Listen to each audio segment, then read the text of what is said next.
টুঙ্গি কোন জায়গায় যাবেন?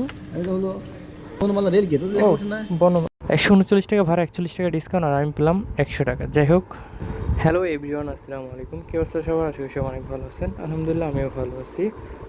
উত্তরা থেকে একটা রাইড নিলাম। উত্তরাতে অলরেডি একটা রাইড হয়ে গেছে। এখন যাত্রীকে রিসিভ করতে যাচ্ছে যাত্রীর লোকেশনে। বেশি একটা সময় লাগবে না, যদিও 900 মিটার দূরে, সর্বোচ্চ 1 মিনিটের মতন সময় লাগতে পারে। কিন্তু যাত্রী যাবে হলো টুঙ্গিতে। আসলে টুঙ্গি যেখানে যাবে, টুঙ্গি কোথায় যাবে সেই লোকেশনটা কিন্তু উঠে নেয়। অনেক সময় কিন্তু টুঙ্গিতে গেলে এই এরিয়াতে কিন্তু অ্যাপে কল পাওয়া যায় না, তো সেক্ষেত্রে কিন্তু আমাদের প্রবলেম হয়ে যায়। যাই হোক, এখন অনেকক্ষণ পরে একটা রাইড ঢুকলো। আজকে কেন জানি ট্রিপ অনেক কম।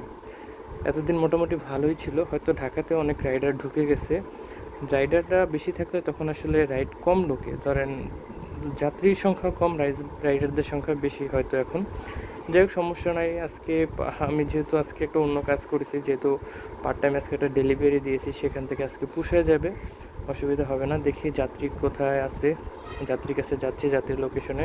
তো সম্পূর্ণ ভিডিওটা দেখতে থাকেন। আর আমার ভিডিওগুলো যারা দেখেন অবশ্যই ভালো লাগলে একটি লাইক কমেন্ট করে দেবেন। যাত্রীকে কিন্তু পেয়ে গেছি, এটা হলো আমার যাত্রী। টুঙ্গিতে যাবে। টুঙ্গি কোথায় যাবে ওনার কাছ থেকে শুনে নেই। ঠিক আছে, পরে দেখেন এই নাম্বার। ঠিক আছে, ওকে, আল্লাহ হাফেজ। টুঙ্গি কোন জায়গায় যাবেন? আমি তো হলো টুঙ্গি বনমালা রেল গেট ও ওঠে না? ওই এমনি টুঙ্গি উঠছে, এমনি কোথায় ওইটা বিস্তারিত উঠে না। রেল গেট আচ্ছা, একটু সানগ্লাসটা খুলে নিন, নাহলে আবার ভেঙে যাবে। রেল গেট কি আছে?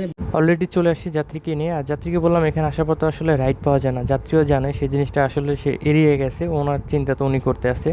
যাই হোক, সমস্যা নেই, 100 টাকা ভাড়া পেলাম। আর এখান থেকে পুরাই খালি যেতে হবে। এই ট্রিপে সম্পূর্ণই লস হয়ে গেল, কারণ আসলে এখানে আসলে কোনো অ্যাপে কল পাওয়া যায় না সাধারণত, আর এই টাইমে তো পাওয়াই যাবে না।